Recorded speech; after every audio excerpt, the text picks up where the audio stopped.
ನಂಬಿಕೆ. ಜಯಶ್ಯಾಮ್ ಜಬದೊರೆ. ಅಧ್ಯಾಯ 13.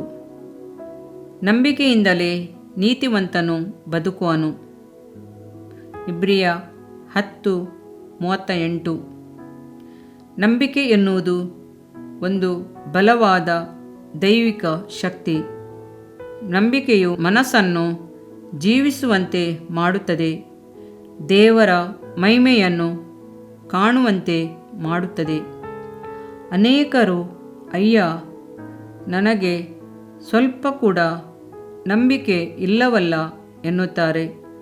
ಹಾಗೆ ಹೇಳುವುದು ತಪ್ಪು. ಏಕೆಂದರೆ ರೋಮಾಪುರ 12:3 ಹೇಳಿದ ಪ್ರಕಾರ ದೇವರು ಒಬ್ಬೊಬ್ಬರಿಗೂ ವಿಶ್ವಾಸ ವರವನ್ನು ಕೊಟ್ಟಿರುತ್ತಾನೆ. ಲೋಕದಲ್ಲಿ ಹುಟ್ಟುವ ಪ್ರತಿಯೊಬ್ಬರ ಹೃದಯದಲ್ಲಿಯೂ ಕರ್ತನು ನಂಬಿಕೆ ಎಂಬ ವರವನ್ನು ಇಟ್ಟು ಕಳುಹಿಸಿರುತ್ತಾನೆ. ಮಗು ಹುಟ್ಟುವಾಗಲೇ ಅದಕ್ಕೆ ತಾಯಿಯ ಮೇಲೆ ನಂಬಿಕೆ ಇರುತ್ತದೆ. ಸಹೋದರ ಸಹೋದರಿಯರ ಮೇಲೂ ನಂಬಿಕೆ ಬರುತ್ತದೆ. ಸಮಯಕ್ಕೆ ಸರಿಯಾಗಿ ನನಗೆ ಆಹಾರ ದೊರಕುತ್ತದೆ ಎಂದು ಮಗು ನಂಬುತ್ತದೆ. ಒಬ್ಬನು ಪೈಪಿನ ಮುಚ್ಚಳವನ್ನು ತೆರೆದರೆ ಅದರಿಂದ ನೀರು ಬರುತ್ತದೆ ಎಂದು ನಂಬುತ್ತಾನೆ.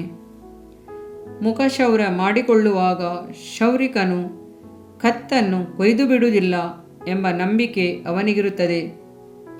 ಚೆನ್ನಾಗಿ ಕ್ಷೌರ ಮಾಡಿ ಕಳಿಸುತ್ತಾನೆ ಎಂದು ನಂಬುತ್ತಾನೆ.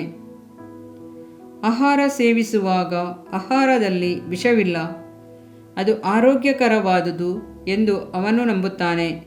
ಒಬ್ಬನು ರಕ್ಷಣೆ ಹೊಂದಬೇಕಾದರೆ ಅದಕ್ಕೂ ನಂಬಿಕೆ ಬೇಕು. ನೀವು ನಂಬಿಕೆಯ ಮೂಲಕ ರಕ್ಷಣೆ ಹೊಂದಿದ್ದೀರಿ ಎಂದು ಸತ್ಯವೇದವು ಹೇಳುತ್ತದೆ. ಎಫೆಸರ 2:8. ಈ ವಿಶ್ವಾಸವು ರಕ್ಷಣೆ ಹೊಂದಲು ಬೇಕಾದ ಒಂದು ನಂಬಿಕೆ. ಯೇಸು ಶಿಲುಬೆಯಲ್ಲಿ ನನಗಾಗಿ ಸತ್ತಿದ್ದಾನೆ ಎಂದು ನಂಬುವಾಗ ಈ ನಂಬಿಕೆಯು ಬಲ ಹೊಂದುತ್ತದೆ. ನಂತರ ಮಹಿಮೆಯಾದ ರಕ್ಷಣೆಯನ್ನು ನಮ್ಮಲ್ಲಿ ಉಂಟುಮಾಡುತ್ತದೆ. ಒಂದು ಸಾರಿ ಅಪೊಸ್ತಲನಾದ ಪೌಲನು ಲುಸ್ತ್ರ ಎಂಬ ಪಟ್ಟಣಕ್ಕೆ ಹೋದಾಗ ಅಲ್ಲಿ ತಾಯಿಯ ಗರ್ಭದಿಂದಲೇ ಹುಟ್ಟುಕುಂಟನಾಗಿ ಹುಟ್ಟಿದ ಒಬ್ಬನಿದ್ದನು. ಅವನನ್ನು ನೋಡಿ ಅವನಲ್ಲಿ ವಾಸಿಯಾಗುವುದಕ್ಕೆ ಬೇಕಾದ ನಂಬಿಕೆ ಉಂಟೆಂಬುದನ್ನು ಕಂಡುಕೊಂಡನು. ಅಪೊಸ್ತಲರ ಕೃತ್ಯ 14:8-9. ಹೌದು, ಅದು ಅದ್ಭುತವನ್ನು ಹೊಂದಿಕೊಳ್ಳುವುದಕ್ಕೆ ಮಾತ್ರವಲ್ಲ, ವಾಸಿಯಾಗುವುದಕ್ಕೆ ಬೇಕಾದ ನಂಬಿಕೆಯೂ ಹೌದು. ಹಲ್ಲೆಲೂಯಾ. ರಕ್ಷಣೆ ಎಂದರೆ ಏನು? ಎಫೆಸ 1:7, ಕೊಲೊಸ್ಸ 2:14 ಓದಿ ನೋಡಿರಿ. ಅದು ಪಾಪ ಕ್ಷಮಾಪಣೆಗೆ ಬೇಕಾದ ನಂಬಿಕೆ ಎಂದು ತಿಳಿದುಕೊಳ್ಳಬಹುದು. ಪಾಪ ಮಾಡುವಾಗ ನಮ್ಮ ಮನಸ್ಸಾಕ್ಷಿ ಬಾಧಿಸುತ್ತದೆ, ಹೃದಯವು ಕಳವಳಗೊಳ್ಳುತ್ತದೆ, ಹೃದಯದಲ್ಲಿ ಚುಚ್ಚುವಂಥ ವೇದನೆಗಳುಂಟಾಗುತ್ತದೆ. ಅದೇ ಸಮಯದಲ್ಲಿ ರಕ್ಷಣೆಯ ಅಧಿಪತಿಯಾಗಿರುವ ಯೇಸು ಕ್ರಿಸ್ತನನ್ನು ನೋಡಿ ಆತನನ್ನು ನಂಬುವಾಗ ಆತನು ರಕ್ಷಣೆಯನ್ನು ಕೃಪೆಯಿಂದ ಅನುಗ್ರಹಿಸುತ್ತಾನೆ. ಆ ರಕ್ಷಣೆಯ ಮೂಲಕ ನಾವು ನಿತ್ಯ ಜೀವವನ್ನು ಪಡೆಯುತ್ತೇವೆ. ನಂಬಿಕೆಯಿಂದ ನೋಡಿರಿ, ನಂಬಿಕೆಯಿಂದ ನೀತಿವಂತನು ಬದುಕುವನು ಎಂದು ಸತ್ಯವೇದವು ಹೇಳುವುದು ಎಷ್ಟು ಸತ್ಯ ನೋಡಿರಿ. ನಮಗೆ ಕೊಡಲ್ಪಟ್ಟಿರುವ ನಂಬಿಕೆಯನ್ನು ನಾವು ಕಾಪಾಡಿಕೊಳ್ಳಬೇಕು. ಈ ನಂಬಿಕೆಯನ್ನು ಕಟ್ಟಿ ಎಬ್ಬಿಸುವುದು ಅವಶ್ಯ. ಅನುದಿನವೂ ನಾವು ನಂಬಿಕೆಯಲ್ಲಿ ಬೆಳೆಯಬೇಕು. ಸತ್ಯವೇದದಲ್ಲಿ ನಾವು ಹಲವು ಬಗೆಯ ವಿಶ್ವಾಸಗಳನ್ನು ನೋಡುತ್ತೇವೆ. ಒಂದು ನಿಷ್ಕಪಟವಾದ ನಂಬಿಕೆ. 1 ತಿಮೋತಿ 1:5, 2 ತಿಮೋತಿ 1:4-5. 2 ಅಮೂಲ್ಯವಾದ ನಂಬಿಕೆ. 2 ಪೇತ್ರ 1:1. 3 ದೇವಜನರಿಗೆ ಒಂದೇ ಸಾರಿ ಶಾಶ್ವತವಾಗಿರುವಂತೆ ಒಪ್ಪಿಸಲ್ಪಟ್ಟ ನಂಬಿಕೆ. ಯೂದ 1:3. ದೇವಮಗುವೆ, ನಿನ್ನ ನಂಬಿಕೆ ಚಿಕ್ಕದಾಗಿದ್ದರೆ ಅದು ವೃದ್ಧಿಯಾಗುವಂತೆ ಕರ್ತನ ಬಳಿ ಕೇಳಿಕೊಳ್ಳುವೆಯಾ? ಕೇಳುವುದರಿಂದ ನಂಬಿಕೆ ಬರುತ್ತದೆಂದು ಸತ್ಯವೇದವು ಹೇಳುತ್ತದೆ. ಕರ್ತನ ವಾರ್ತೆಯನ್ನು ಕೇಳುವಾಗ ಅದು ಜೀವವನ್ನುಂಟು ಮಾಡುತ್ತದೆ. ಜೀವವನ್ನುಂಟು ಮಾಡುವ ಸಾಕ್ಷಿಗಳು ನಮ್ಮ ನಂಬಿಕೆಯನ್ನು ಹೆಚ್ಚಿಸುತ್ತದೆ.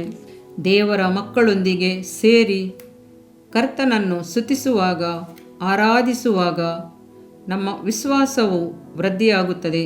ಸತ್ಯವೇದವನ್ನು ಓದಿ ಧ್ಯಾನಿಸಿದ ಹಾಗೆಲ್ಲ ನಮ್ಮ ನಂಬಿಕೆಯು ಬಲ ಹೊಂದುತ್ತದೆ.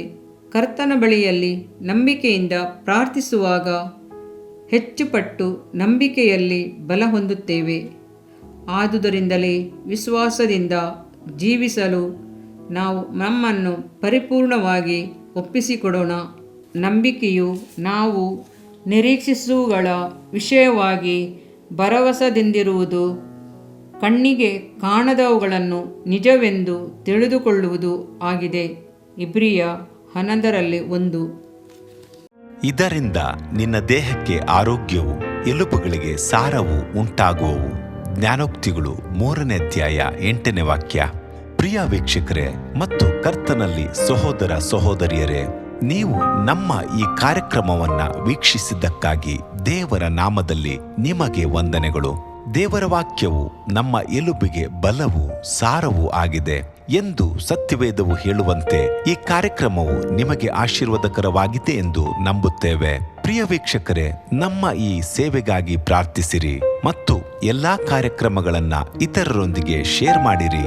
ಅದೇ ರೀತಿಯಾಗಿ ನಮ್ಮ ಈ ಯೂಟ್ಯೂಬ್ ಚಾನೆಲ್ ಅನ್ನು ಸಬ್ಸ್ಕ್ರೈಬ್ ಮಾಡಿರಿ ಹಾಗೂ ಲೈಕ್ ಮಾಡಿ.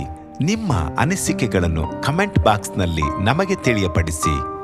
ನಮ್ಮ ಸಂಖ್ಯೆ 7022104605.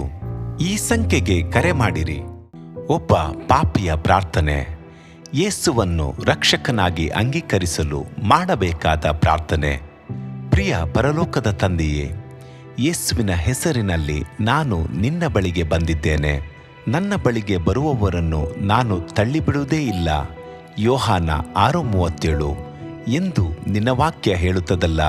ಆದ್ದರಿಂದ ನೀನು ನನ್ನನ್ನು ತಳ್ಳಿಬಿಡದೆ ನನ್ನನ್ನು ಸೇರಿಸಿಕೊಳ್ಳುವಿ ಎಂದು ನನಗೆ ಗೊತ್ತಿದೆ. ಆದ್ದರಿಂದ ನಾನು ನಿನಗೆ ಸ್ತೋತ್ರ ಮಾಡುತ್ತೇನೆ. ನೀನು ನಿನ್ನ ವಾಕ್ಯದಲ್ಲಿ ನೀನು ಯೇಸುವನ್ನೇ ಕರ್ತನೆಂದು ಬಾಯಿಂದ ಅರಿಕೆ ಮಾಡಿಕೊಂಡು ದೇವರು ಆತನನ್ನು ಸತ್ತವರೊಳಗಿಂದ ಎಬ್ಬಿಸಿದನೆಂದು ಹೃದಯದಿಂದ ನಂಬಿದರೆ ನಿನಗೆ ರಕ್ಷಣೆಯಾಗುವುದು ಎಂತಲೂ, ಕರ್ತನ ನಾಮವನ್ನ ಹೇಳಿಕೊಳ್ಳುವವರೆಲ್ಲರಿಗೆ ರಕ್ಷಣೆಯಾಗುವುದೆಂತಲೂ ಬರೆದಿದೆ. ರೋಮ 10:9 13ನೇ ವಾಕ್ಯ. ಯೇಸು ಕ್ರಿಸ್ತನು ದೇವಕುಮಾರನೆಂದು ನನ್ನ ಹೃದಯದಲ್ಲಿ ನಂಬುತ್ತೇನೆ.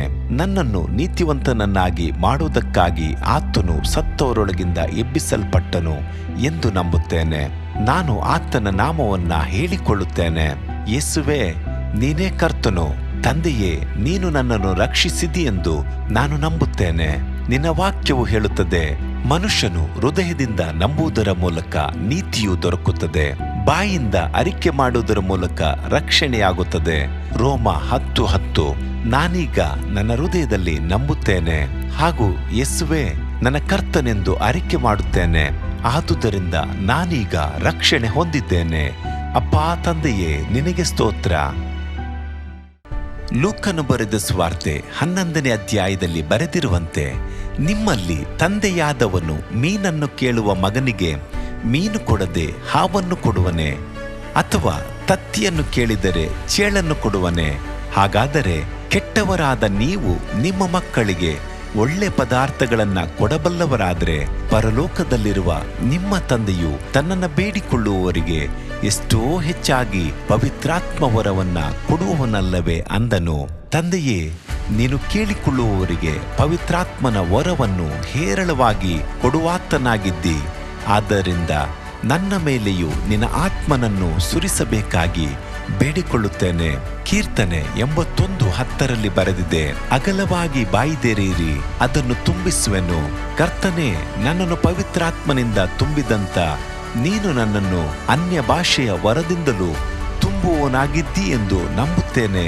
ಅದರಂತೆ ನಾನು ನನ್ನ ಬಾಯಿಯನ್ನು ತೆರೆದು ನಿನ್ನ ಸ್ತೋತ್ರ ಮಾಡುವಾಗ ಅನ್ಯ ಭಾಷೆಯ ಅಭಿಷೇಕದಿಂದ ನನ್ನನ್ನು ತುಂಬುವವನಾಗಿದ್ದಿ ಎಂದು ನಂಬುತ್ತೇನೆ. ಈಗ ನೀವು ನಿಮ್ಮ ಬಾಯಿಯನ್ನು ತೆರೆದು ಮಾತನಾಡುವಾಗ ಪವಿತ್ರಾತ್ಮನು ನಿಮ್ಮ ಬಾಯಿಯನ್ನು ತನ್ನ ಭಾಷೆಯಿಂದ ತುಂಬುವವನಾಗಿದ್ದಾನೆ. ಇದು ದೇವರ ಭಾಷೆಯಾಗಿದೆ. ಈ ಅಭಿಷೇಕವನ್ನ ಹೊಂದಿಕೊಳ್ಳಲು ನೀವು ನಿಮ್ಮ ಸ್ವರವನ್ನ ಉಪಯೋಗಿಸಬೇಕು. ಅದರಿಂದ ನೀವು ನಿಮ್ಮ ಬಾಯಿಯನ್ನು ತೆರೆದು ದೇವರಿಗೆ ಸ್ತೋತ್ರ ಮಾಡುವಾಗ ದೇವರು ನಿಮ್ಮನ್ನು ಅನ್ಯ ಭಾಷೆಯ ವರದಿಂದ ತುಂಬುವವನಾಗಿದ್ದಾನೆ. ಪ್ರಿಯರೇ, ಈಗ ನೀವು ಪವಿತ್ರಾತ್ಮನಿಂದ ತುಂಬಲ್ಪಟ್ಟ ಆತನ ಪ್ರಿಯ ಮಕ್ಕಳಾಗಿದ್ದೀರಿ. ದೇವರ ನಾಮಕ್ಕೆ ಸ್ತೋತ್ರವಾಗಲಿ.